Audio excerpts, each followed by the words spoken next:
Assalamualaikum warahmatullahi wabarakatuh. Perkenalkan, nama saya Mia Febrita Handayani dengan NIM 2112-471. Saya dari jurusan Pendidikan Guru Madrasah Ibtidaiyah, Fakultas Tarbiyah dan Keguruan, Universitas Islam Negeri Sultan Maulana Hasanuddin Banten. Di sini saya akan memaparkan materi mengenai implementasi kurikulum, di mana pembelajarannya terdapat 4 poin. Yang pertama adalah pengertian implementasi kurikulum, yang kedua adalah tahapan implementasi kurikulum, yang ketiga ada implementasi kurikulum sebagai proses pengembangan kurikulum, dan yang terakhir adalah faktor-faktor apa saja yang mempengaruhi implementasi kurikulum. Baik, materi yang pertama adalah pengertian implementasi kurikulum. Implementasi kurikulum sendiri merupakan proses aktualisasi ide, kebijakan atau inovasi ke dalam bentuk tindakan praktis, sehingga berimplikasi pada pengetahuan, keterampilan, dan juga tingkah laku seseorang. Dapat diartikan juga penerapan atau pelaksanaan program kurikulum yang telah dikembangkan dalam tahap sebelumnya. Pengertian implementasi kurikulum menurut para ahli, yaitu menurut Seiler, Alexander, dan Lewis, mengemukakan bahwa implementasi kurikulum merupakan proses menerapkan rencana kurikulum atau program dalam kegiatan pembelajaran, melibatkan interaksi siswa dengan guru dan dalam konteks persekolahan.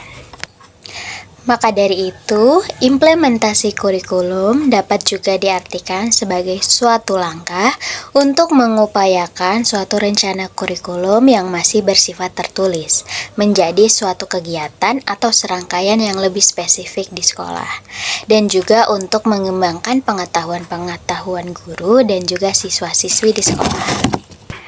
Baik, masuk kepada materi yang kedua, yakni tahapan implementasi kurikulum. Dalam tahapan implementasi kurikulum sendiri ini, ada hal penting yang harus diperhatikan.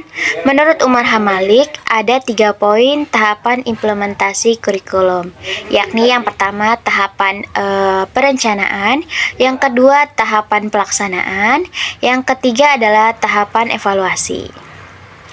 Baik, tahapan perencanaan, di mana tahapan perencanaan ini menetapkan tujuan tertulis dalam visi dan misi satuan pendidikan guna menetapkan strategi, kebijakan, program, prosedur, metode, sistem, anggaran, dan standar yang dibutuhkan untuk mencapai tujuan itu sendiri. Baik, tahapan yang kedua adalah tahapan pelaksanaan. Tahapan pelaksanaan sebagai usaha untuk menjadikan perencanaan menjadi kenyataan dengan berbagai teknik atau alat yang digunakan. Waktu pencapaian pihak yang terlibat dalam kegiatan pelaksanaan secara optimal sesuai peran, tugas, dan tanggung jawab masing-masing. Yang ketiga adalah tahapan evaluasi. Evaluasi sendiri merupakan proses penilaian sesuatu berdasarkan kriteria tertentu yang akan menghasilkan kumpulan data atau informasi yang dibutuhkan.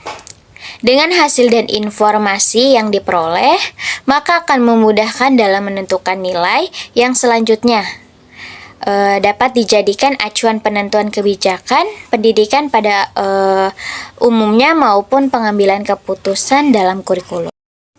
Baik, selain tahapan-tahapan yang dikemukakan oleh Umar Hamalik, ada juga beberapa tahapan pokok. Yang pertama adalah pengembangan program, di mana pengembangan program ini mencakup program tahunan, program semester, program bulanan, mingguan, dan juga harian.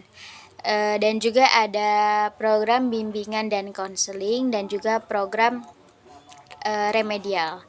Kemudian yang kedua adalah pelaksanaan pembelajaran, di mana proses alokasi peserta didik dengan lingkungan sehingga terjadi perubahan perilaku ke arah yang lebih baik.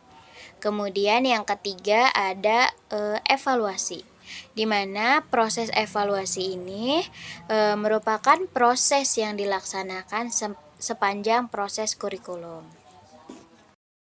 Baik, masuk kepada materi yang ketiga, yakni implementasi kurikulum sebagai proses pengembangan kurikulum. Dalam pengembangan kurikulum, ada beberapa hal yang harus diperhatikan agar hasilnya nanti sesuai dengan harapan dan karakteristik satuan pendidikan atau sekolah. Salah satu model pengembangan kurikulum yang bisa kita pakai adalah model pengembangan menurut Aris Lewy tahun 1977. Sebagaimana yang dikutip dalam buku yang berjudul Dasar-Dasar Pengembangan Kurikulum, karya Burhan Nurgianto. Dalam model pengembangan kurikulum ini mencakup 6 poin, yakni yang pertama ada menentukan tujuan umum. Menentukan tujuan umum meliputi nilai dan kompetensi yang harus dimiliki peserta didik setelah mengikuti pelaksanaan kurikulum ini. Kemudian yang kedua ada menyusun perencanaan kurikulum, mulai dari perencanaan umum atau silabus sampai dengan perencanaan khusus atau RPP. Dalam berbagai kegiatan ekstrakurikuler, intrakurikuler, dan juga kokurikuler. Juga meliputi bahan ajar atau materi pembelajaran, strategi penyampaian, sistem penilaian, sarana dan prasarana, biaya atau anggaran, dan juga penyampaiannya kepada guru. Kemudian poin yang ketiga adalah uji coba dan revisi. Uji coba dan revisi ini bertujuan untuk menguji perencanaan kurikulum yang telah disusun sesuai dengan situasi dan kondisi objektif di lapangan. Juga untuk mengetahui kelemahan dan kelebihan yang dipakai pada kurikulum ini. Kemudian, poin yang keempat adalah uji lapangan. Uji lapangan melakukan observasi secara langsung di kelas. Kemudian selain melakukan observasi di kelas, juga menanyakan pendapat-pendapat guru, menanyakan pendapat-pendapat siswa dan siswi, kemudian juga pendapat orang tua atau wali murid.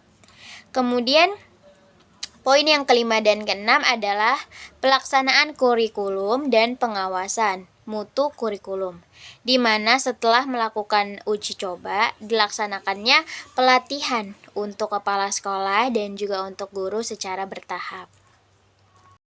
Dalam konsep dan pelaksanaan kurikulum sendiri, kita mengenal beberapa istilah kurikulum. Yang pertama adalah kurikulum ideal, di mana kurikulum ideal ini kurikulum yang berisi sesuatu yang ideal. Kemudian yang kedua adalah kurikulum aktual.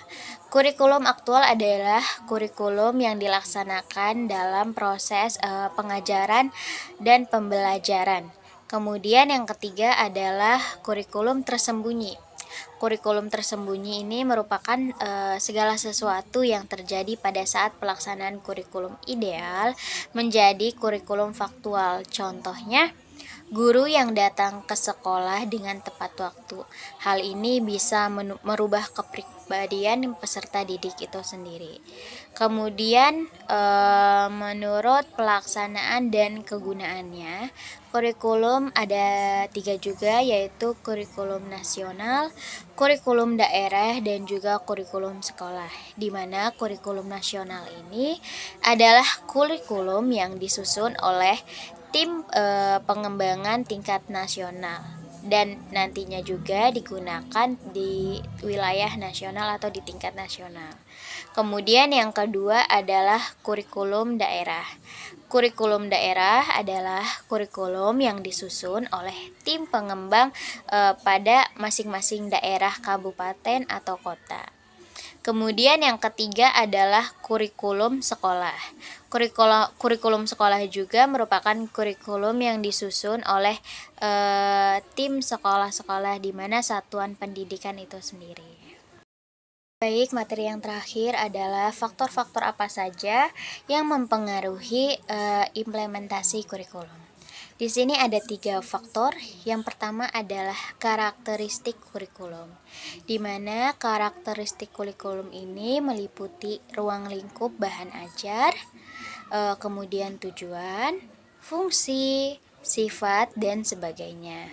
Kemudian yang kedua adalah strategi implementasi atau strategi yang digunakan dalam pembelajaran kurikulum seperti diskusi dan juga seminar. Kemudian yang ketiga adalah karakteristik pengguna kurikulum meliputi pengetahuan, keterampilan, dan nilai atau sikap guru terhadap kurikulum dan pembelajaran. Selain itu juga 3 poin di atas ada juga 4 poin yang mempengaruhi implementasi kurikulum seperti keaktivitasan, kecakapan, kesungguhan, dan juga ketekunan guru. Baik, itulah materi mengenai implementasi kurikulum dari saya. Kurang lebihnya mohon maaf. Wassalamualaikum warahmatullahi wabarakatuh.